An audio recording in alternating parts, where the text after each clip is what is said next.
오늘은 이제 3, 4장 제 11항부터 다루도록 할게요.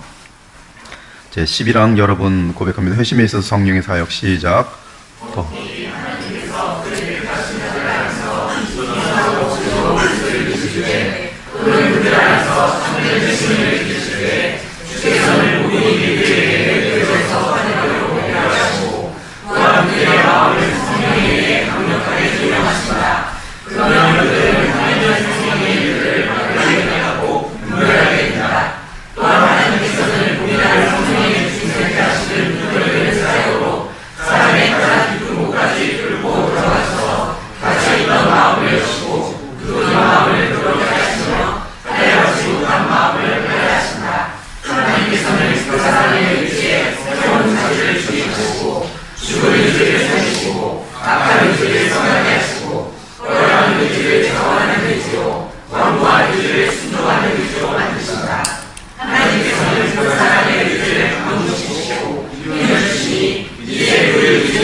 당신은 거듭났는가? 거듭남은 기독교에서 가장 널리 사용되는 문구 중 하나이다.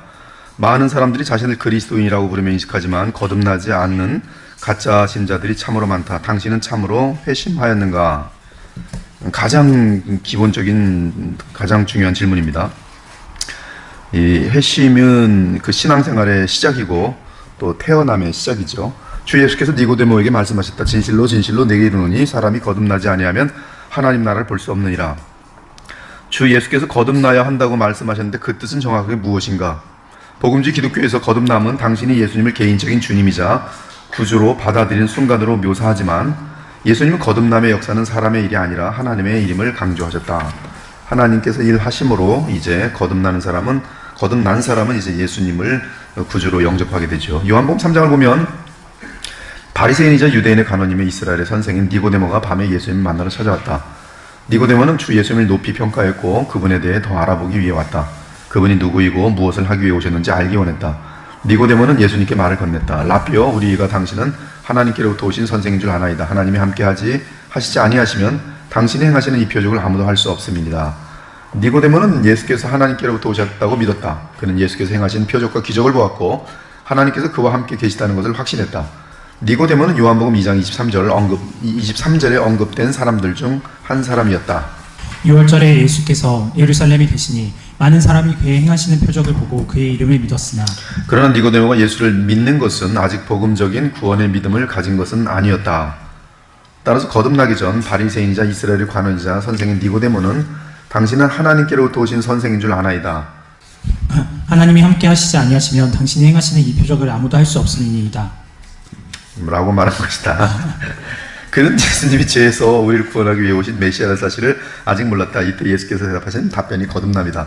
니고데모야, 나는 너를 안다. 니고데모야, 내가 거듭나지 아니하면 하나님의 나라를 볼 수 없느니라. 니고데모는 충격을 받았을 것이다. 그는 율법을 자주 접하는 바리새인으로서 온 마음을 다해 율법을 지키는 선한 사람이었다. 그는 정직하고 도덕성이 높은 사람이었다. 그는 사회에서 존경받는 사람이었다.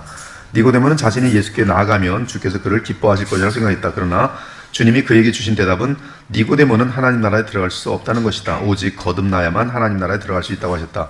그래서 그는 진지하게 묻는다. 사람이 늙으면 어떻게 날 수 있사옵나이까? 두 번째 모태에 들어갔다가 날 수 있사옵나이까? 니고데모의 문제는 자신에 대해 바르게 알지 못하는 데 있었다. 그는 남들보다 율법을 잘 지켰기 때문에 하나님 나라에 들어갈 확률이 높을 것이라고 생각했다.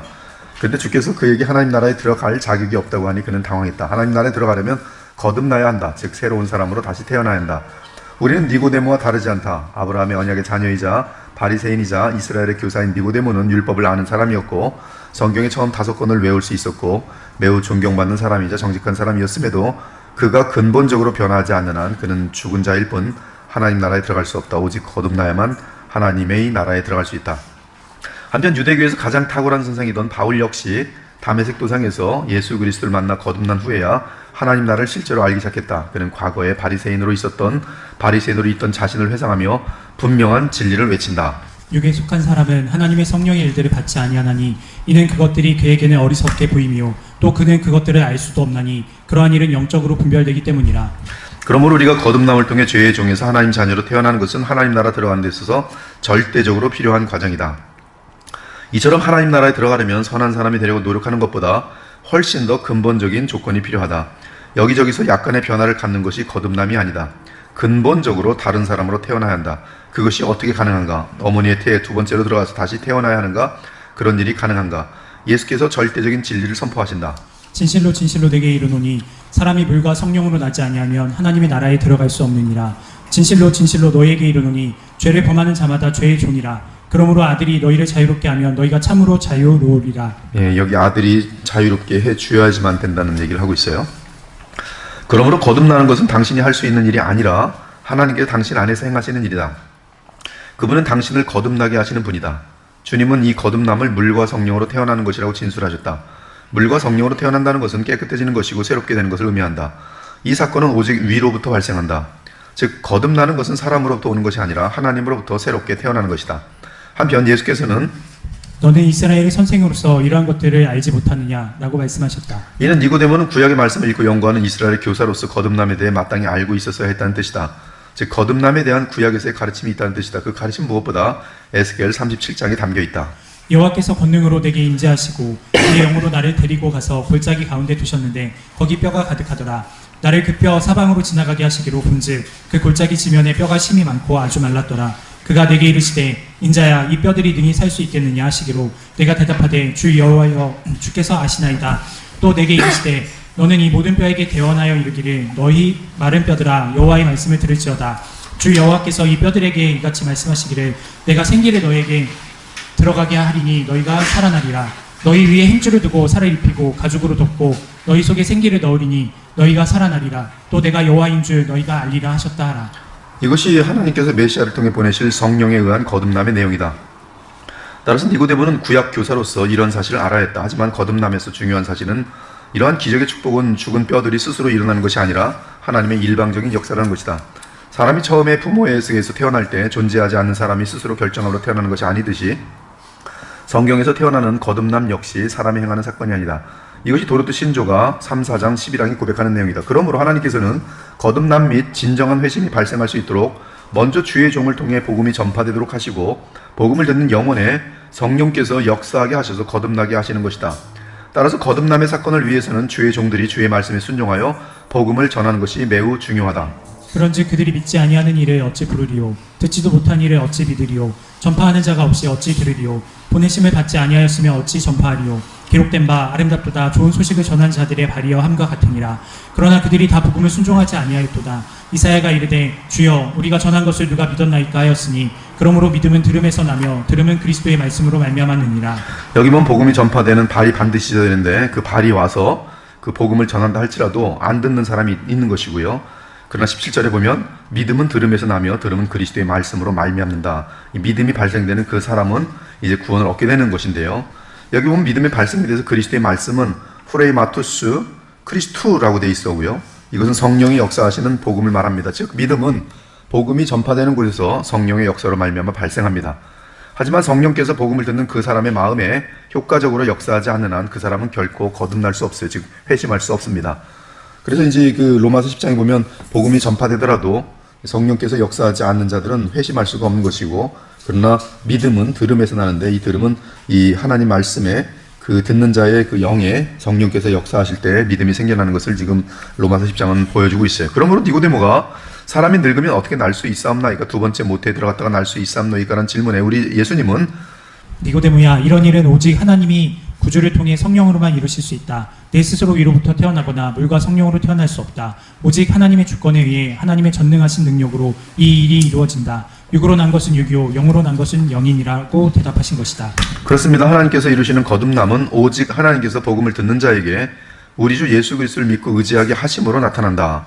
그러므로 하나님은 모든 사람들에게 진지하게 그리스도를 믿고 그의 이름으로 생명을 얻으라고 부르신다. 그럼에도 그 부르심에 참으로 응답하는 자는 오직 창세 때에 택함 받은 자들이다. 물론 부르심에 응답하지 않는 자들은 부패한 자유의지 가운데 어둠을 더 사랑하고 선택하는 버림받은 불신자들이다. 모세가 광야에서 뱀을 든 것 같이 인자도 들려야 하리니 이는 그를 믿는 자마다 영생을 얻게 하려 하심이니라.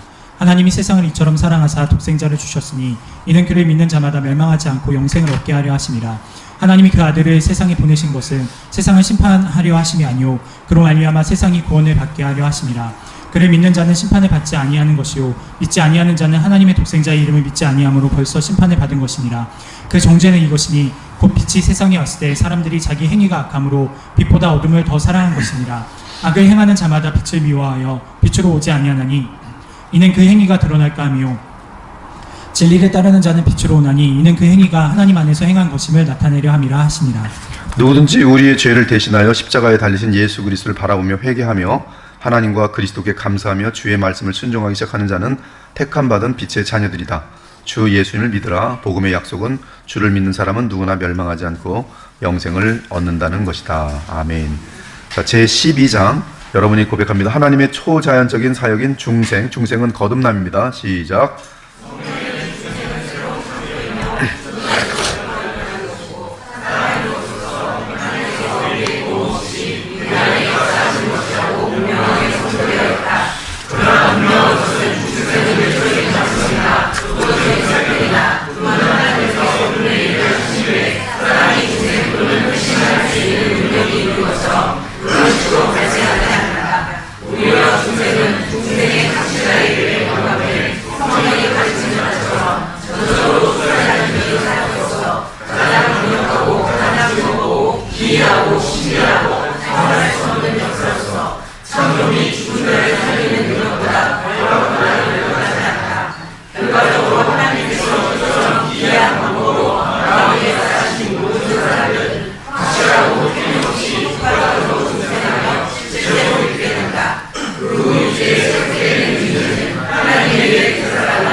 지금 이제 이 중생이란 것은 바로 빛으로 그에게 그 영역을 허락하고 그 자유의지가 빛까지도 이제 선택할 수 있는 그러한 역사가 나타나는 것이라고 볼 수 있겠습니다.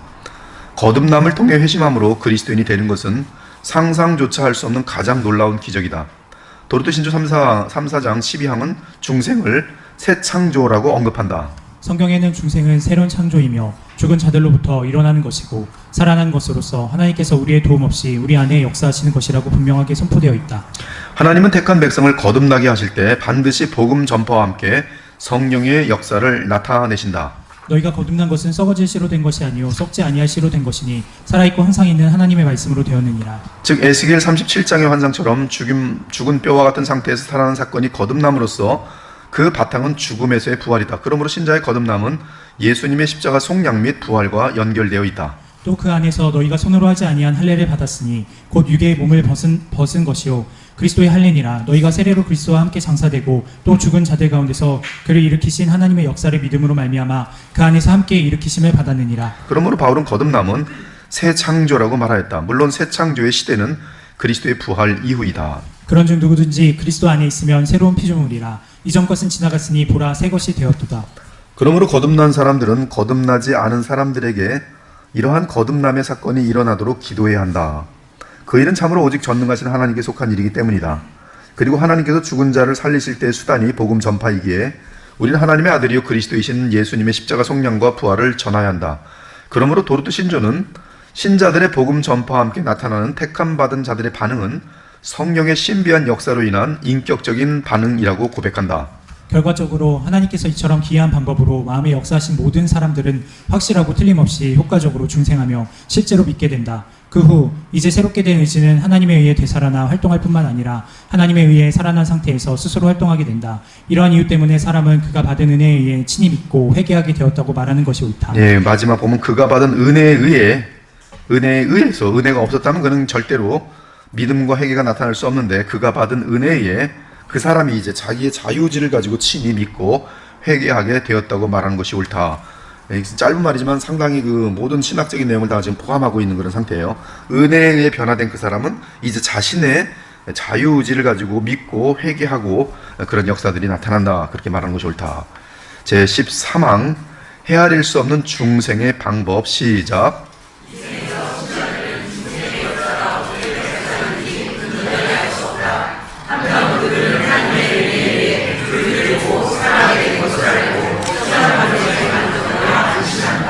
하나님께서는 마른 뼈들이 있는 골짜기에서 주의 종 에스겔에게 지시하셨다. 또 내게 이르시되 너는 이 모든 뼈에게 대언하여 이르기를 너희 마른 뼈들아 여호와의 말씀을 들을지어다. 주 여호와께서 이 뼈들에게 이같이 말씀하시기를 내가 생기를 너희에게 들어가게 하리니 너희가 살아나리라. 너희 위에 힘줄을 두고 살을 입히고 가죽으로 덮고 너희 속에 생기를 넣으리니 너희가 살아나리라. 또 내가 여호와인 줄 너희가 알리라 하셨다 하라. 충성스러운 주의 선지자 에스겔은 하나님의 지시에 따라 마른 뼈들, 죽은 시체들입니다. 그 마른 뼈들을 향해서 예언합니다. 이에 내가 명령을 따라 대언하니 대언할 때 소리가 나고 움직이며 이 뼈 저 뼈가 들어맞아 뼈들이 서로 연결되더라. 내가 또 보니 그 뼈에 힘줄이 생기고 살이 오르며 그 위에 가죽이 덮이나 그 속에 생기는 없더라. 또 내게 이르시되 인자야 너는 생기를 향하여 대언하라. 생기에게 대언하여 이르기를 주 여호와께서 이같이 말씀하시기를 생기야 사방에서부터 와서 이 죽음을 당한 자에게 붙어서 살아나게 하라 하셨다 하라. 이에 내가 그 명령대로 대언하였더니 생기가 그들에게 들어가매 그들이 곧 살아나서 일어나 서는데 극히 큰 군대더라. 지금 보면 뼈들이 살아나는 데 있어서 주도권은 누가 갖고 있습니까? 하나님이 갖고 있어요. 하나님께서 무엇으로 살아나게 합니까? 생기로 살아나게 해요. 근데 하나님께서 생기로 살아나게 하는데 누구를 도구로 사용하십니까? 에스겔의 선포예요. 이것은 지금 똑같은 방법이에요. 신약에서 똑같은 방법이에요. 즉, 저 같은 사람이 복음을 신실하게 선포하는 거예요. 그러면 하나님께서 성령으로 살아나게 하는 거예요. 택한 자들을. 살아납니다. 근데 선포하는 자가 없으면 안 되는 거예요. 선포하는 자를 어떻게든지 하나님은 보내셔야만 됩니다. 섭리 가운데. 거듭난 사람 주의 도구로 쓰임 받을 수 있는 것이 어떻게? 복음을 선포함으로, 복음을 전함으로. 하나님의 명령에 따라 십자가와 부활의 복음을 전하는 신실한 주의 종의 순종과 함께 하나님께서 성령으로 생기를 불어넣으시며 거듭남의 역사를 일으키신다. 오직 거듭남의 사건은 주의 신실한 종들의 순종과 함께 나타나는 하나님 측에서의 역사이다. 뼈에 생기를 주고 죽음에서 일어나게 하시는 분, 그분은 오직 하나님이시다. 하나님은 다친 마음을 열고 굳은 마음을 부드럽게 하신다. 죽은 의지를 살아나게 하시고 나쁜 의지를 선한 의지로 바꾸어내시며 하나님을 원치 않고 선을 원치 않고 빛을 원치 않는 의지를 하나님을 원하고 그리스도를 원하고 빛을 원하는 의지로 변화시키신다. 그런데 하나님께서는 거듭남의 이 사건을 어떤 방법으로 사람에게 이루시는 것일까? 우리는 이 부분에 대해 알 수 없다. 그러므로 예수께서 분명하게 말씀하셨다. 내가 내게 거듭나야 하겠다 하는 말을 놀랍게 여기지 말라. 바람이 임의로 불매 내가 그 소리는 들어도 어디서 와서 어디로 가는지 알지 못하나니 성령으로 난 사람도 다 그러하니라. 그러므로 도르트신조 3, 4장 13항은 이렇게 고백한다. 이 생에서 신자들은 중생의 역사가 어떻게 발생하는지 온전히 알 수 없다. 한편 그들은 하나님의 은혜에 의해 구주를 믿고 사랑하게 된 것을 알고 체험하는 것에 만족하며 안심한다. 거듭난 사람은 하나님의 은혜에 의해 예수 그리스도를 믿고 예수 그리스도를 인격적으로 의지하면서 그 예수 그리스도를 사랑하게 되고 예수 그리스도를 만나보길 원하고 예수님의 재림을 기다리게 되고요.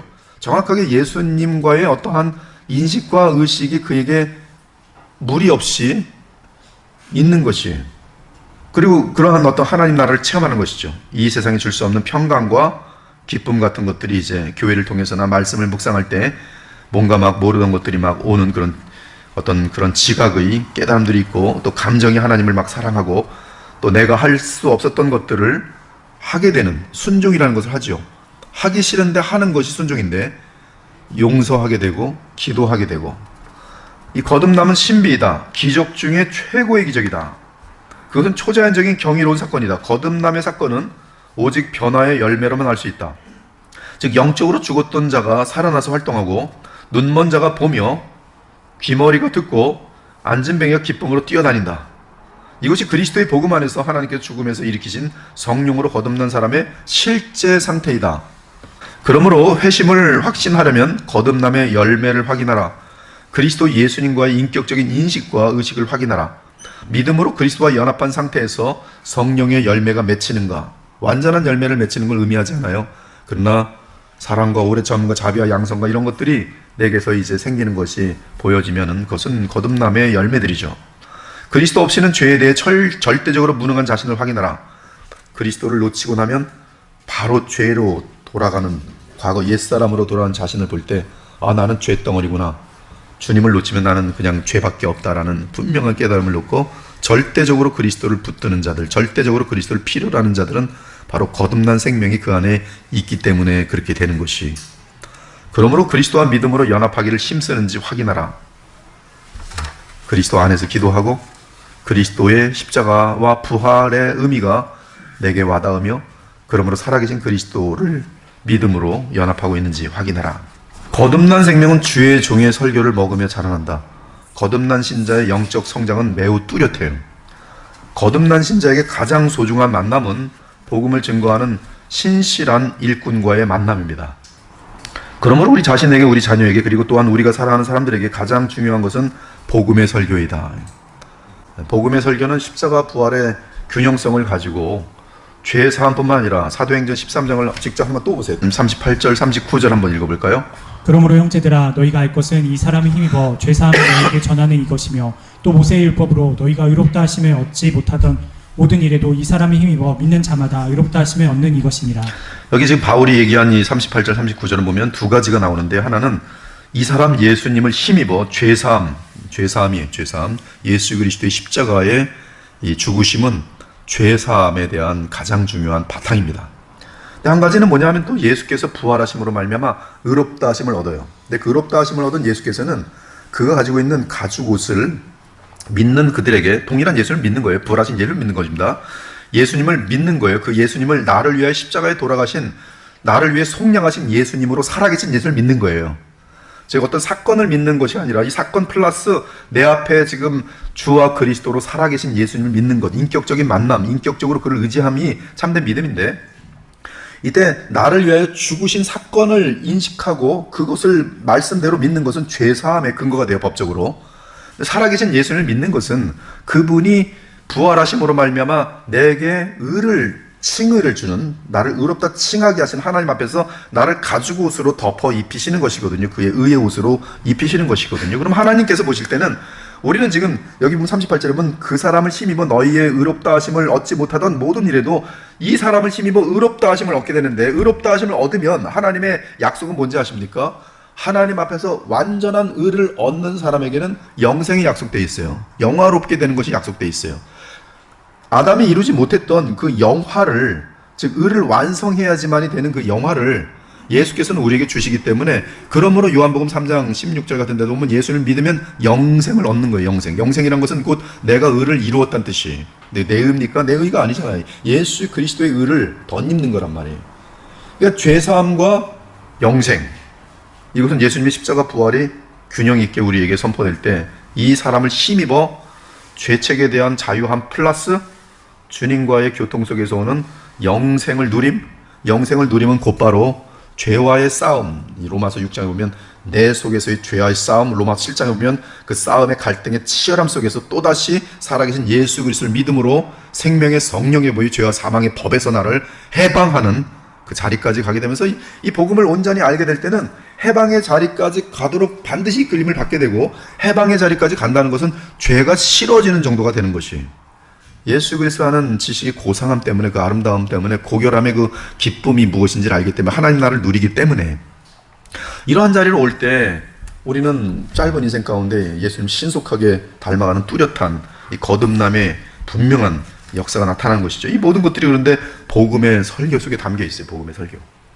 부활에 대한 복음이 없을 때는 죄사함만 얘기하고 죄사함 받았는데 또 죄사함 받는, 이것만 평생 하다 끝나는 것이고, 그러나 죄사함 플러스 오늘 해방, 죄로부터 해방, 여기에 대한 분명, 이 죄로부터 해방의 제일 중요한 역사는 무엇인지 아십니까? 성령이에요.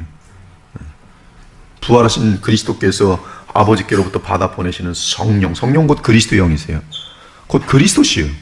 그러니까 그분과의 이 인격적인 친밀함이 깊어지는 만큼 우리는 이 죄에 대한 이 생명의 성령의 법으로 인한 죄와 사망의 법을 넉넉히 이기는 그러한 능력이 우리에게 없고 그리스도께, 부활하여 살아계신 그리스도께 있다는 것이 체험되어진다는 말씀이, 이게 복음의 내용을 바르게 믿고 선포된 그 복음을 어린아이처럼 믿고 기도하고 따를 때, 그리고 말씀대로 순종하고자 할 때 이것이 내 힘이 아닌 성령의 도우심과 함께 나아간다는 것을 인식하며 나아갈 때는 그들에게는 변화가 나타나요. 그러므로 거듭난 신자들은 복음의 신실한 설교가 온 세상에 두루 전파되는데 힘쓰게 된다. 물론 거듭난 신자는 이제 전도의 부담을 갖게 된다. 헬라인이나 야만인이나 지혜 있는 자나 어리석은 자에게 다 내가 빚진 자라. 그러므로 나는 할 수 있는 대로 로마에 있는 너희에게도 복음 전하기를 원하노라. 내가 복음을 부끄러워하지 아니하노니 이 복음은 모든 믿는 자에게 구원을 주시는 하나님의 능력이 됩니다. 먼저는 유대인에게요, 그리고 헬라인에게로다. 전도는 복음의 핵심을 다른 사람들에게 선포하며 우리의 변화를 간증하는 것이다. 그리스도가 누구시며 그분이 하신 일이 어떻게 우리를 구원하는지를 선포하는 것이다. 거듭난 자는 전도에 힘쓰는 모습과 함께 기도를 하게 된다. 그 이유는 자신이 구원받은 것이 오직 하나님의 섭리와 성령의 역사인 것을 알고 있기 때문이다. 마찬가지로 저 사람 구원도 무엇로만 가능해요? 나는 복음을 전하는 도구로 쓰이고 그에게 뭐가 들어가야 돼요? 생기가 들어가야 돼요. 누가 생기를 줄 수 있어요? 오직 하나님밖에 없어요. 그렇죠? 그러니까 기도하게 되는, 주여 저 영혼을 구원하여 주옵소서. 우리가 결코 할 수 없는 일을 하나님께서 하실 수 있고, 또한 그분은 택한 자들을 구원하시기 위해 이미 거듭난 자들의 복음 전파의 순종을 도구로 사용하시는 것을 잘한다. 그들은 마른 뼈를 살리는 분은 복음을 통해 역사하시는 하나님밖에 없음을 확실히 알고 있다. 그것이 바로 여러분들이. 오, 주의 은혜로만 거듭난 자들은 얼마나 복음을 전하는 도구가 되어야 하겠는가? 얼마나 기도로 주의 자비를 간구해야 하겠는가? 제14항 하나님께서 믿음을 주시는 방법. 시작.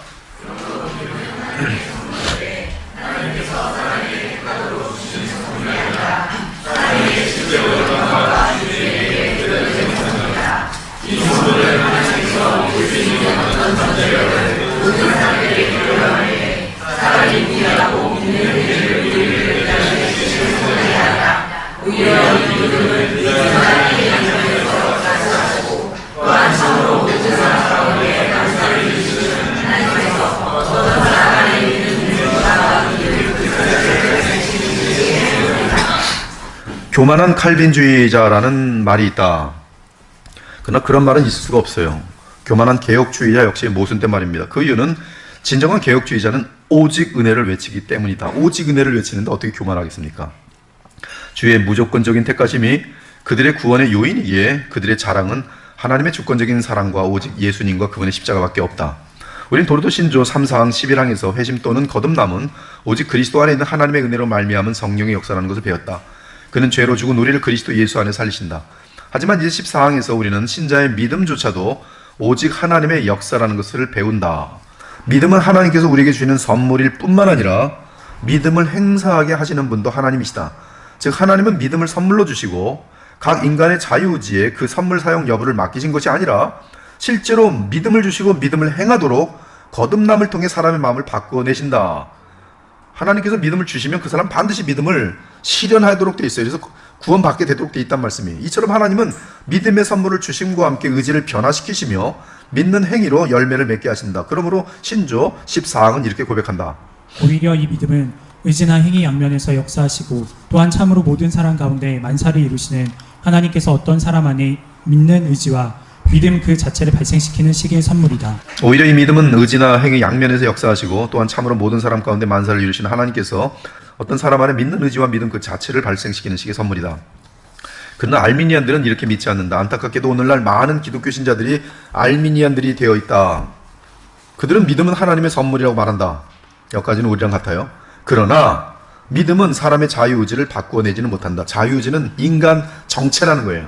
그거는 하나님도 어쩔 수 없는 인간 존재에 자기가 망하든지 자기가 살든지의 선택권이라는 것이죠. 즉 하나님께서 믿음을 선물로 주셔도 그 믿음을 행사할 건지 말 것인지는 인간의 자유의지에 달려있다는 것이, 따라서 각 사람은 각자의 자유의지로 하나님께서로부터 받은 믿음을 행사할 것인지 여부를 결정한다. 그러나 성경은 하나님께서는 믿음을 주시고 그 믿음이 반드시 행사되도록 한다. 자, 성경은 말한다. 너희는 그 은혜에 의하여 믿음으로 말미암아 구원을 받았으니 이것은 이 믿음은 너희에게서 난 것이 아니오 하나님의 선물이라.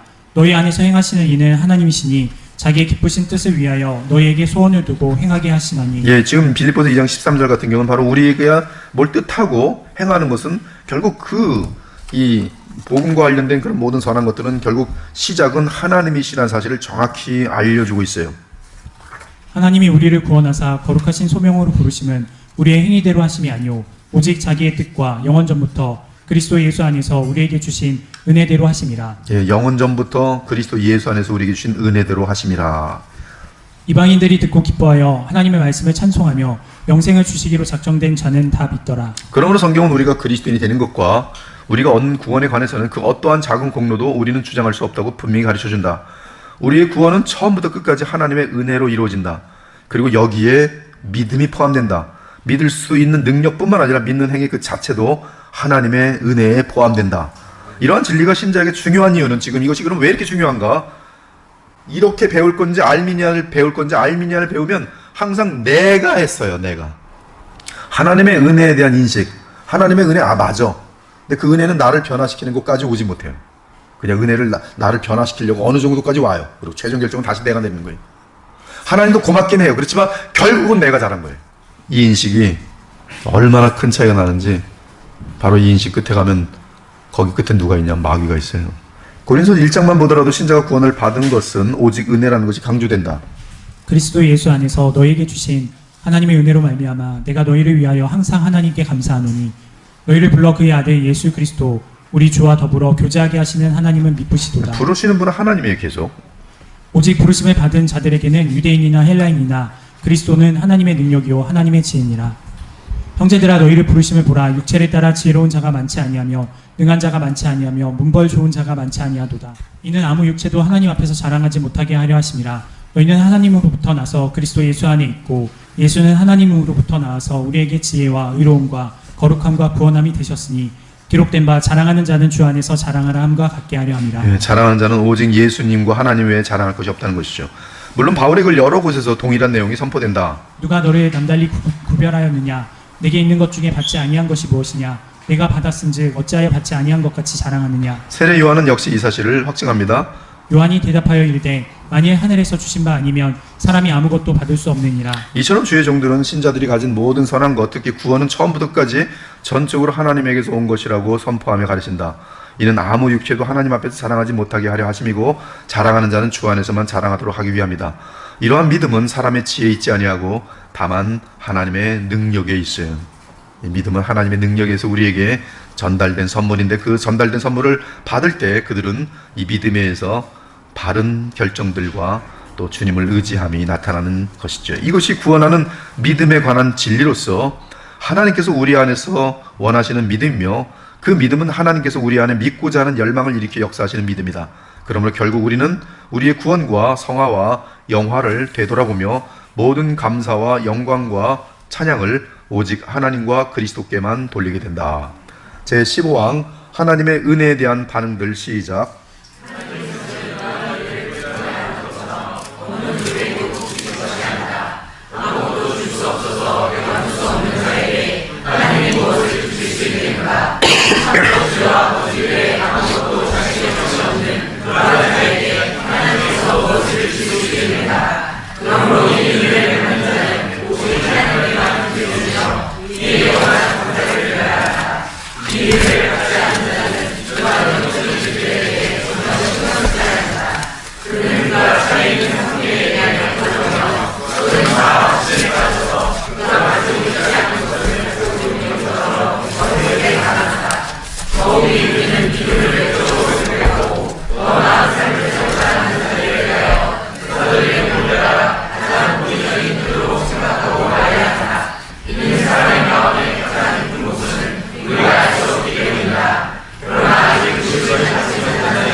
참 정교하고 참 그 성경 말씀 그대로 이 도르트가 정리가 되어 있는 것을 확인할 수가 있어요.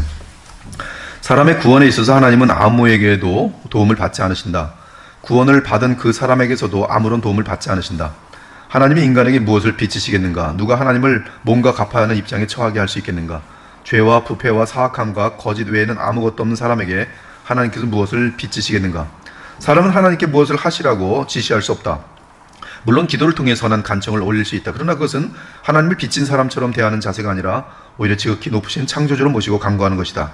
그러므로 하나님께서 누구의 마음에 믿음을 주시는 것은 기적이며 오직 하나님의 은혜 행위이다. 그분은 사람에게 아무것도 빚지지 않으신다. 하지만 하나님께서 다른 사람들의 마음에 믿음을 주실 때와 그렇지 않으실 때 우리는 어떻게 반응해야 하는가? 도르트인주 3, 4장 1과 15항은 네 가지 서로 다른 무리와 관련하여 이 질문에 답한다. 그것은 믿는 사람의 반응, 믿지 않는 사람의 반응, 동료 그리스도인에 대한 반응, 믿지 않는 이웃에 대한 반응이다. 우선 믿는 사람의 반응이 어떠해야 하는지 도르트 신조가 말한다. 그러므로 이 은혜를 받는 자는 오직 하나님께만 빚을 지며 이에 영원한 감사를 드려야 한다. 아멘. 이것이 신자들 여러분들이 구원받았으면 이것이 가장 정상적인 상태예요. 하나님의 아들 예수 그리스도의 무한한 고통으로 값주고 산바된 우리, 그래서 얻은 구원, 그 구원우리나 이제 하나님과 교통할 수 있고 그리스도와 교통할 수 있는 그런 상태에 있다는 것을 볼 때 우리는 영원한 감사밖에 드릴 것이 없는 것이죠. 왜 우리는 하나님께 이러한 감사를 드려야 하는가? 그분은 우리에게 아무것도 빚지지 않으셨지만 모든 것을 주셨기 때문이다. 사실 모든 걸 주셨죠. 사실 우리는 주의 공의로운 심판 아래 영원한 멸망을 받아 마땅한 사악한 자들이었다. 그럼에도 하나님의 아들 예수 그리스도의 십자가 속량으로 구원받았으니 오직 하나님과 그리스도께 영광을 돌린다. 내 영혼아 여호와를 송축하라. 내 속에 있는 것들아 다 그의 거룩한 이름을 송축하라. 내 영혼아 여호와를 송축하며 그의 모든 은택들을 잊지 말지어다. 또한 도로토 신조는 믿지 않는 사람의 반응에 대해 다음과 같이 진술한다. 이 은혜를 받지 않은 자는 이러한 영적인 일들에 대해 전혀 신경 쓰지 않는다. 그는 그가 처해 있는 상태에 대해 만족하며 또는 자아와 확신에 빠져서 그가 가지고 있지 않은 것을 가지고 있는 것처럼 어리석게 자랑한다. 그들은 복음을 들어도 별로 신경 쓰지 않으며 예수 그리스도에 대해 무관심하거나 경멸한다. 그들은 의도적으로 다른 길을 걷는 자들이다. 그들은 영원한 파멸로 향하고 있다. 복음을 듣고도 대적하던 불신앙의 이스라엘 백성에게 주의 선자가 파멸을 선포하였다. 화 있을진저 시온에서 교만한 자와 사마리아 산에서 마음이 든든한 자 곧 백성들의 머리인 지도자들이여 이스라엘 집이 그들을 따르는도다. 세상에서 안주하며 사마리아 산에서 안전하다고 느끼는 자들에게 화가 있을 것이다. 복음의 부름을 무시하는 자들은 구원의 길을 결코 찾을 수 없을 것이다. 그들은 자기 안에 있는 교만에 속아 세상을 사랑하며 자기 자신을 의지하는 자들이다. 그들은 예수 그리스도 밖에서 구원과 행복을 찾는 사람들이다. 절대 못 찾습니다. 허무로 끝나요. 죄악으로 끝납니다. 그러므로 당연히 우리 주님께서는 마지막 날에 그들을 향해 나는 너희를 전혀 알지 못하노라고 선언하신다. 이 얼마나 무섭고 끔찍한 일인가. 그들은 신속히 주 예수께 돌아와 은혜의 수단을 활용하고 하나님께로 향하고 그분의 말씀을 믿고 의지하면서 그리스도 안에 거해야 한다. 우리는 이러한 불신자들이 주의 영으로 거듭나 회개하고 주의 참된 백성이 될 수 있도록 기도하며 주의 복음을 전해 주어야 한다. 또한 도르토 신조는 유일한 구주 예수님을 믿는다고 공개적으로 공언하고 그분의 말씀에 따라 사는 사람들에 대해 우리의 태도가 어떠해야 하는지를 말한다. 우리는 믿음을 외적으로 고백하고 더 나은 삶을 살고자 하는 자들에 대하여 사도들의 본을 따라 가장 호의적인 태도로 생각하고 말해야 한다. 이는 사람의 마음의 가장 깊은 곳은 우리가 알 수 없기 때문이다. 그러므로 이 같은 공동체 내에 있는 우리들은 그가 특별하게 예수 그리스도를 안 믿어 하고 말하지 않는 한 그 공식적으로 세례받고 공식적으로 예수를 믿는다고 하면 여러분들이 볼 때는 아닌 것 같기도 한데 그런 생각이 들어도 온 힘을 다해서 더 사랑해야 돼요. 서로 말씀을 나누고 같이 기도해주고. 이들은 그리스도 안에서 우리의 동료, 형제, 자매들이며 하늘의 양식을 받아먹는 같은 한 식구이다. 또한 하나님의 집에 함께 거하는 한 가족이다. 그들의 깊은 내면을 우리는 판단할 수 없다. 사람들과 하나님 앞에서 공개적으로 예수님을 그리스도와 구주와 왕으로 신하고 고백하는 사람이라면, 그리고 도르토 신자 분명히 말하여 말씀을 따라 더욱 믿음으로 순종하고자 한다면 우리는 그들 신자로 알고 하나님 나라의 같은 가족으로 여겨야 한다. 그리고 마지막으로 아직 부르심을 받지 않은 사람들에 대한 우리의 반응이다. 이들은 아직 그리스도인이 아니다. 그들은 우리의 이웃, 직장 동료, 학교 동료, 우리의 친척들이다. 그러나 아직 부르심을 받지 못한 자들에 대해서는 우리는 그들을 위해 없는 것을 불러 존재하게 하시는 하나님께 기도해야 한다. 하지만 우리는 마치 우리 스스로 내 자신을 그들로부터 구별시킨 것처럼 그들보다 더 낫다고 여기며 교만해져서는 안 된다. 기도는 하나님의 주권과 선택을 믿는 자들이 주께 자비를 구하며 누군가를 구원해 주시기를 부탁하는 것이다. 하나님이 이러한 간구를 기뻐하신다고 하셨다. 하나님께서는 회심과 믿음을 선물로 주실 수 있기 때문이다. 사실 하나님 외에 사람에게 믿음을 일으킬 수 있는 존재는 이 우주상에 아무도 없다. 그러므로 우리는 포기하지 않고 기도한다. 또한 누구든 구원받을 수 없는 사람으로 여기지 않는다. 우리는 주변의 불신자들을 위해 기도해야 한다. 심지어 오랜 세월 동안 하나님께 기도하며 그들이 구원받을 수 있도록 복음을 전하는 그리스도의 향기가 되어야 한다. 우린 결코 우리가 받은 구원에 대해 나의 공로라고 거만하게 말하거나 행동해서는 안 된다. 우리 역시 현재 불신자들처럼 영원한 멸망을 향하여 나아가던 무지하고 완고한 죄인들이었을 뿐이다. 그러나 오직 하나님의 은혜가 우리를 그리스도와 함께 살리셨다. 죄로 인해 교만해진 인간들은 복음을 필요로 하지 않는다. 오히려 복음을 가장 혐오하기도 한다. 인간은 자신의 공로를 드러내며 자기 영광을 구하는 일에 안간힘을 쓴다. 그러나 복음은 이와 정반대이다. 복음을 아는 자들은 오직 자신은 주의 은혜 없이는 영원히 멸망당할 수밖에 없는 무서운 죄인이라는 사실을 알고 다만 그리스도 안에서 하나님의 은혜를 구하는 자들이다. 이러한 복음은 자기 의를 구하는 유대인들에게는 걸림돌이요 세상의 자랑을 추구하는 이방인에게는 어리석은 것이다. 하지만 구원받는 우리에게는 하나님의 능력이다. 우리는 그리스도와 그가 십자가에 못 박히신 것 외에는 아무것도 모른다. 왜냐하면 그리스도를 떠나서는 우리는 아무것도 선한 것을 할 수 없기 때문이다.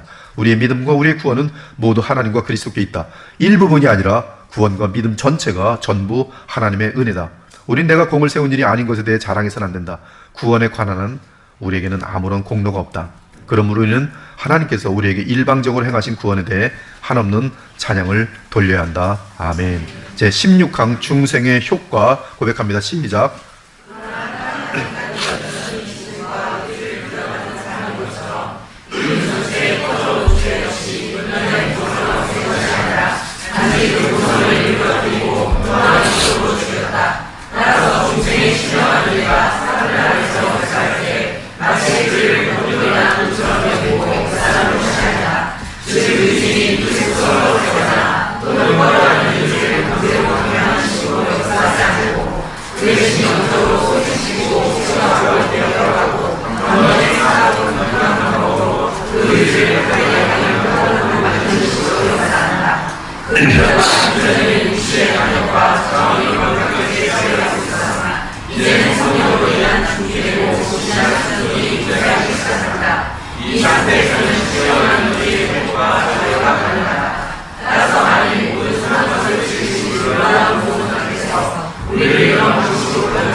굉장히 유리한 위치에 있었던 아담이 무너졌건만 하물며 죄인된 우리는 더욱더 악한 파멸로 나갈 수 있을 뿐이지 주의 도우심이 없으면 아무것도 될 수가 없는 것이죠.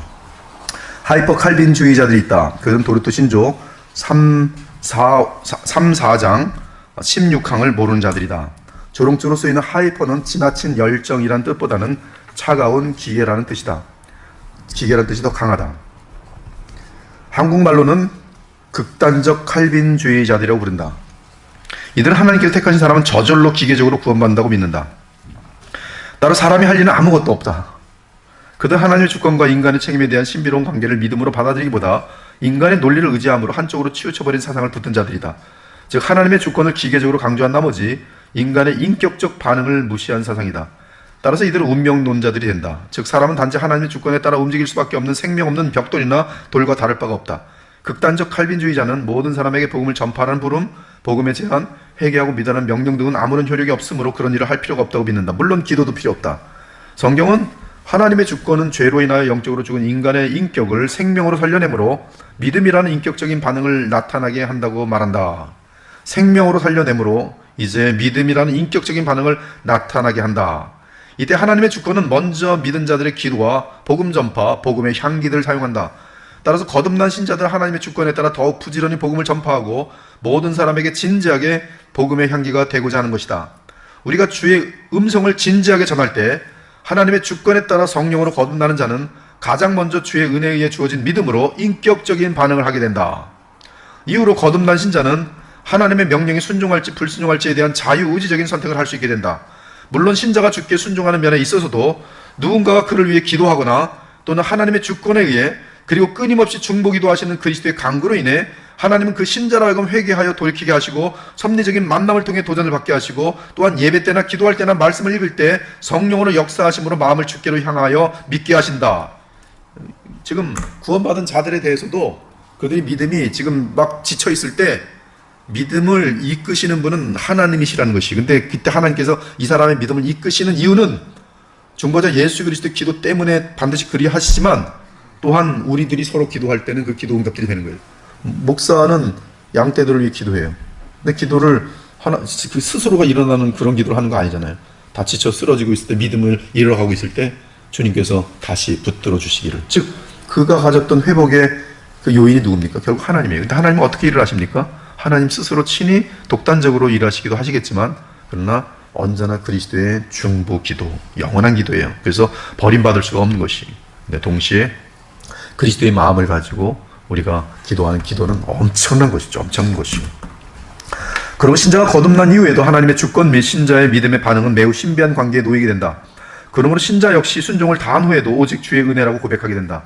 그러나 그의 순종은 그의 인격적인 반응으로서 주의 성령으로 거듭난 의지와 지각과 감정의 전인격적인 반응과 선택이라 하겠다. 그러므로 하나님은 신자의 이러한 믿음과 순종을 비록 주의 주권 가운데 진행되었어도 그 신자의 몫으로 인정하시고 칭찬하신다. 이에 우리는 교회를 위한 신자들의 도우기도가 얼마나 소중한지 고백할 수밖에 없다.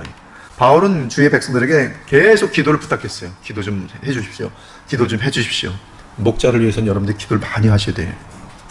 제17항 중생에 있어서 하나님께서 사용하신 방편들 고백합니다. 시작.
하나님께서는 이 방편을 우리에게 주시고 우리가 부지런히 열심히 게으르지 않고 방편을 사용하기를 원하셨어요.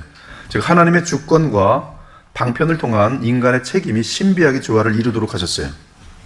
복음은 중생의 씨이며 거듭난 신자의 영적 양식이다. 복음은 불신자를 거듭나게 하고 복음은 거듭난 신자를 영적으로 성장케 만든다는 거예요.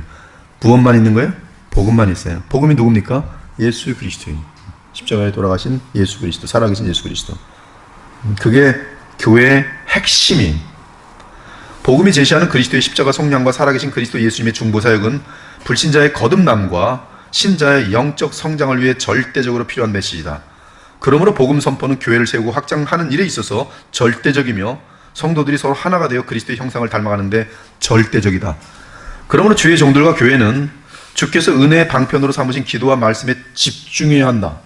무엇보다 말씀 안에 담긴 복음을 선포해야 하고 주께서 은혜의 방편으로 삼아주신 세례와 성찬을 엄중히 거행해야 한다. 교회 및 주의 종은 복음에 따라 거짓 선생들 및 거짓 사도들 그리고 거짓 선자들에 대해 경계하도록 주의 양떼를 목양해야 하고 교회가 세상과 죄에 물들지 않도록 그리스도께서 교회에 맡기신 권징의 권한을 사용할 수 있어야 한다. 택함받은 불신자가 구원을 얻기 위해서는 반드시 복음을 들어야 한다. 그리고 복음이 전파되는 때에 성령께서 효력적으로 역사하셔야 한다. 그러나 가장 큰 문제는 부패한 교회는 복음과 성례를 잃는 것이다. 혹은 거짓 교회가 거짓 복음과 거짓 성례를 퍼뜨리는 것이다. 가장 뚜렷한 거짓 교회는 가톨릭 교회예요. 그들의 복음은 거짓 복음이며 그들의 성례는 거짓 성례입니다. 성례를 통해 구원받기를 원하는 그런 모습들이. 그리고 2개의 성례도 아니고 7성사로 만들어가지고는. 그러므로 바울은 그의 생을 마감하면서 주의 교회와 주의 말씀의 종들에게 간절하게 당부하였다. 너는 이것을 알라. 말세에 고통하는 때가 이르러 사람들이 자기를 사랑하며 돈을 사랑하며 자랑하며 교만하며 비방하며 부모를 거역하며 감사하지 아니하며 거룩하지 아니하며 무정하며 원통함을 풀지 아니하며 모함하며 절제하지 못하며 사나우며 선한 것을 좋아하지 아니하며 배신하며 조급하며 자만하며 쾌락을 사랑하기를 하나님 사랑하는 것보다 더하며 경건의 모양은 있으나 경건의 능력은 부인하니 이 같은 자들에게서 내가 돌아서라. 그들은 항상 배우나 끝내 진리의 지식에 이를 수 없느니라. 악한 사람들과 속이는 자들은 더욱 악하여져서 속이기도 하고 속기도 하나니 그러나 너는 배우고 확신한 일에 구하라. 너는 내가 누구에게서 배운 것을 알며 또 어려서부터 성경을 알았나니 성경은 능히 너로 하여금 그리스도 예수 안에 있는 믿음으로 말미암아 구원에 이르는 지혜가 있게 하느니라. 모든 성경은 하나님의 감동으로 된 것으로 교훈과 책망과 바르게 함과 위로 교육하기에 유익하니 이는 하나님의 사람으로 온전하게 하며 모든 선한 일을 행할 능력을 갖추게 하려 함이라. 하나님 앞과 살아있는 자와 죽은 자를 심판하실 그리스도 예수 앞에서 그가 나타나실 것과 그의 나라를 두고 엄히 명하노니 너는 말씀을 전파하라. 때를 얻든지 못 얻든지 항상 힘쓰라. 범사의 오래 참음과 가르침으로 경책하며 경계하며 권하라. 때가 이르리니 사람이 바른 교훈을 받지 아니하며 귀가 가려워서 자기의 사욕을 따를 스승을 많이 두고 또 그 귀를 진리에서 돌이켜 허탄한 이야기를 따르리라. 그러나 너는 모든 일에 신중하여 고난을 받으며 전도자의 일을 하며 내 직무를 다하라. 우린 종교 개혁자들의 오직 성경, 오직 은혜, 오직 믿음, 오직 그리스도, 오직 하나님께 영광이라는 정신을 그대로 본받아 하나님의 말씀에서 복음을 온전하게 전해야 한다. 주의 말씀과 성례와 권징을 주의 뜻에 따라 합당하게 지켜야 한다. 그것이 택함 받은 주의 백성을 찾아내어 하나님 나라 백성으로 온전하게 세우는 유일한 길이다. 이제 제2과로 넘어가서 알미니안주의의 잘못된 주장들을 배격함인데요. 우리 박장신 집사님 쭉 읽으시고 오늘 마치도록 할게요. 쭉 읽으시면 됩니다. 전통적인 교훈을 제시한 종교회의는 다음과 같은 잘못된 주장을 배격하는 바이다. 제1절 알미니안들의 주장. 제대로 말하면 원죄 그 자체만으로 온 인류를 정죄하고 또한 현세 및 영원한 형벌의 근거가 된다고 말할 수는 없다. 배격. 이 주장은 다음과 같은 사도의 가르침과 모순된다. 이러므로 한 사람으로 말미암아 죄가 세상에 들어오고 죄로 말미암아 사망이 왔나니 이와 같이 모든 사람이 죄를 지었으므로 사망이 모든 사람에게 이르렀느니라. 심판은 한 사람을 인하여 정죄에 이르렀으나 죄의 삭은 사망이요. 제2절 알미니안들의 주장. 영적인 은사 또는 선한 성향, 선과 거룩과 같은 덕, 그리고 의는 인간이 처음 지음을 받았을 때 인간의 의지 속에 자리 잡고 있던 것이 아니었다. 그러므로 타락할 때 그러한 것들이 의지로부터 떨어져 나갈 수 없다. 이것은 지금 의지가 뉴트럴, 중립이란 뜻입니다. 배격. 이 주장은 사도 바울이 에베소서 4장 24절에서 말하는 하나님의 형상에 대한 묘사와 어긋난다. 바울은 그 구절에서 하나님의 형상을 의와 거룩의 용어로 묘사하는데 이는 분명히 의지 속에 거하는 것이다. 의지가 부패한 것과 의지의 회복, 거듭남은 의지의 회복을 보여주고 자유는 부패된 상태를 알려주고 있죠.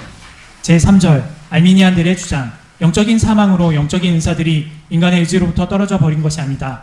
이는 의지 그 자체로는 결코 부패할 수 없으며 단지 지각의 어둠과 감정의 무절제에 의해 방해를 받았기 때문이다. 이 장애물이 제거된다면 의지는 그 본래의 자유로운 역량을 발휘할 수 있다. 말하자면 의지는 스스로 그 앞에 놓여있는 어떤 선에 대해 원하고 택하든지 또는 원하지 않고 택하지 않든지 할 수 있다. 문제는 사람의 문제는 지각과 감정이 잘못됐지만 의지는 전혀 손상을 입지 않았다는 거예요. 배격. 이 주장은 고상한 생각이지만 오류이며 자유의지의 선택 능력을 높이고 있다. 그러나 이 주장은 선지자 예레미야의 말씀과 상반되고 사도의 말씀과도 상반된다. 만물보다 거짓되고 심히 부패한 것은 마음이라. 우리도 다 그 가운데서 불순종의 아들들 가운데서 우리 육체의 욕심을 따라 지내며 육체와 마음에 원하는 것을 하여 다른 이들과 같이 본질상 진노의 자녀이었더니. 제4절 알미니안들의 주장. 중생하지 못한 사람일지라도 절대적으로 또는 전적으로 죄 가운데서 죽은 것이 아니오 또한 영적인 선한 일을 할 수 있는 역량을 전부 빼앗긴 것이 아니다. 오히려 그들은 의에 줄이고 목말라 할 수 있으며 통회하는 상한 심령을 하나님께 드림으로 하나님을 기쁘시게 할 수 있다. 불신자들도 이렇게 할 수 있다는 거예요. 배격. 이런 관점은 성경이 자명한 증거와 반대된다. 허물과 죄로 죽었던 너희, 허물로 죽은 우리, 그 마음의 생각의 모든 계획이 항상 악할 뿐임을 보시고 이는 사람의 마음에 계획하는 바가 어려서부터 악함이라. 더 나아가 이 비참함에서 벗어나 생명을 바라는 굶주림과 갈증을 느끼며 상한 심령을 하나님께 드리는 것은 오직 중생한 자들 및 복 있는 자로 부름을 받은 자들의 특징이다. 제5절 알미니안들의 주장. 부패한 자연인이라 할지라도 일반 은총, 그들에게 일반 은총이란 자연의 빛을 의미한다. 및 타락 후에 남아있는 은사들을 사용할 수 있기 때문에 그것들을 잘 사용하여 구원뿐만 아니라 점진적으로 더 큰 은혜, 곧 복음이나 구원의 은혜를 얻을 수 있다. 또한 이런 방식으로 하나님께서는 그분의 입장에서 그리스도를 모든 사람에게 계시하실 준비가 되어 있음을 보이시는데, 왜냐하면 하나님께서는 모든 사람들에게 충분할 정도로 그리고 효과적인 방법으로 그리스도의 계시와 믿음과 회개를 위해 필요한 방편들을 공급하시기 때문이다. 하나님은 모든 사람에게 골고루 다 은혜를 베푸셨기 때문에 이제 각 사람이 구원받는 것은 그 각 사람의 자유의지의 선택이라는 것이죠. 배격. 모든 세대의 경험뿐만 아니라 성경 역시 이런 주장이 거짓이라고 증거한다. 그가 그의 말씀을 야곱에게 보이시며 그의 율례와 규례를 이스라엘에게 보이시는도다. 그는 어느 민족에게도 이와 같이 행하지 아니하셨나니 그들은 그의 법도를 알지 못하였도다. 하나님이 지나간 세대에는 모든 민족으로 자기들의 길들을 가게 방임하셨으나 성령이 아시아에서 말씀을 전하지 못하게 하시거늘 그들이 부르기아와 갈라디아 땅으로 다녀가 무시앗 앞에 이르러 비두니아로 가고자 했을 때 예수의 영이 허락하지 아니하시는지라. 제6절 알미니안들의 주장. 사람이 참된 열심을 하는 데 있어서 하나님께서 새로운 자질들이나 성향이나 또는 은사들을 그 사람의 의지에 주입하거나 부어넣는 것이 아니다. 참으로 우리는 먼저 믿음 또는 믿으려는 의에 회심에 이르고 그로부터 우리는 신자들이라는 이름을 얻게 되는데, 이 믿음은 하나님께서 주입하신 자질이나 은사가 아니라 단지 인간의 행위일 뿐이다. 따라서 믿음은 그 믿음에 도달하는 능력을 제외하고는 은사, 선물이라고 볼 수 없다. 배경. 이러한 주장은 성경과 모순되는데, 성경은 하나님께서 믿음과 순종의 새로운 자질들과 하나님의 사랑에 대한 체험을 우리 마음속에 주입하거나 부어주셨다고 증거한다. 내가 나의 법을 그들의 속에 두며 그 마음에 기록하여 나는 목마른 자에게 물을 주며 마른 땅에 시내가 흐르게 하며 나의 영을 내 자손에게 나의 복을 내 후손에게 부어주리니, 소망이 우리를 부끄럽게 하지 아니함은 우리에게 주신 성령으로 말미암아 하나님의 사랑이 우리 마음에 부은 바 됨이니, 또한 그들의 주장은 교회가 지속적으로 나를 이끌어 돌이키소서 그리하시면 내가 돌아오겠나이다 라고 선지자를 따라 기도하는 관행과도 상충된다. 제7절 알미니안들의 주장. 우리가 하나님께로 회심할 수 있었던 그 은혜란 단지 일종의 부드러운 설득이다. 다른 말로 하면 사람이 회심하는 데 있어서 하나님의 활동 방법은 인간의 본성에 가장 고상하고 가장 잘 맞는 설득에 의해 회심이 발생하도록 하는 것이다. 도덕적인 설득을 통한 이 은혜 자체로 자연 상태의 인간을 영적인 상태로 변화시키는데 부족할 것이 전혀 없다. 하나님께서는 도덕적인 설득의 방식 외에 인간의 의지에 동의를 이끌지 않으신다. 하나님의 사역의 효력이 사탄의 역사를 능가하는 것은, 사탄은 세상에 속한 혜택을 약속하지만 하나님은 영원한 혜택을 약속하신 데 있다. 배경.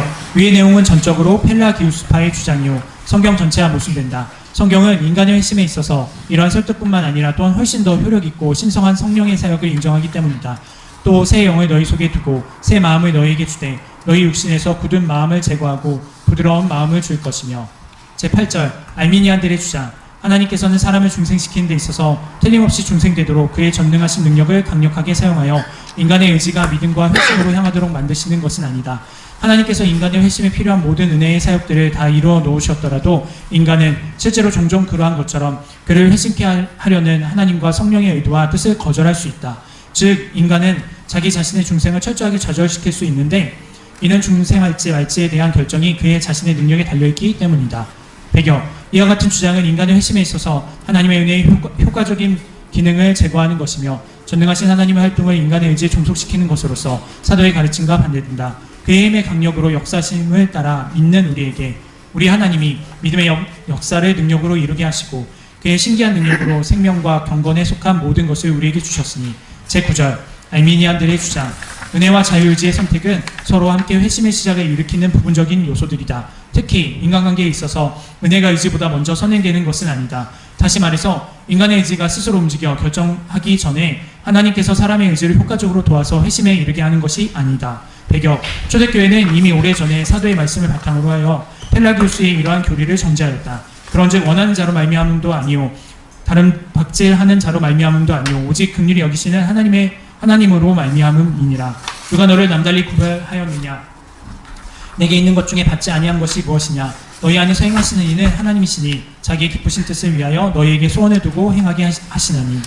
결론적으로는 하여튼 그 인간에 대한 부패가 자유의지만은 부패하지 않은 상태이기 때문에 자유의지는 사람을 구원할 수도 있고 또 자기를 멸망시킬 수 있다. 그것이 이제 공정한 것이다라는 그런 생각을 하는 것이죠. 그래서 이 알미니안 사상은 계속 지금 이 시대에도 인간들에게 퍼지고 있는데요. 우리는 이것이 오늘 지금까지 성경을 통해서 확인한 것처럼 그것은 어떤 배교화 및 그 인간을 높이는 그러한 방향으로 나아가고 있는 것을 우리는 볼 수 있게 됩니다. 우리 모든 인류는 하나님 앞에 버림받아 마땅하지만 우리는 누구이길래 먼저 우리에게 사랑 베푸신 주님의 은혜가 너무나 감사하고요. 그리고 구원받은 우리에게는 그러므로 더 많은 책임과 의무, 기도해야 될 그러한 우리의 역할, 하나님을 향한 감사의 마음으로 더욱더 주님의 나라를 섬겨야 되는 그러한 동기부여가 되는 것을 우리는 발견할 수가 있어요. 그래서 이러한 칼빈의 사상은 우리를 게으르게 만드는 것이 아니라 오히려 진실로 감사한 마음으로 우리에게 맡기신 주님의 말씀에 순종하고 더욱더 수고하고 노력하도록 하는 그러한 격려와 위로와 확신으로 연결되어지는 것을 확인할 수 있는데, 바로 이러한 확인들이 바로 성경에서 우리에게 알려주는 큰 위로와 확신인 것입니다. 오늘 말씀 감사하고요. 기도로 마치겠습니다. 하나님 감사합니다. 도르트 신조 3장 4장을 또 잘 마치게 해주시니 감사합니다. 이제 마지막 5장 남았는데 또 이 두 번에 걸쳐서 잘 마무리하고 이번 학기에 도르트 신조를 배운 것이 우리 그리스도의 보혈교회 주의 백성들에게 큰 위로가 되고 또 신앙의 큰 발판 될 수 있도록 인도하여 주시옵소서. 바른 교리를 알려주셔서 너무나 감사합니다. 주의 말씀에 제대로 서 있는 귀한 진리를 잘 배워서 이 험악한 세대 가운데 저희들 정교하게 주의 말씀을 따라서 하나님이 기뻐하시는 바른 신앙생활할 수 있도록 인도하여 주시옵소서. 감사드리며 돌아가는 발걸음에 주의 은혜가 넘치길 부탁드릴 때 예수 그리스도 이름으로 기도합니다. 아멘.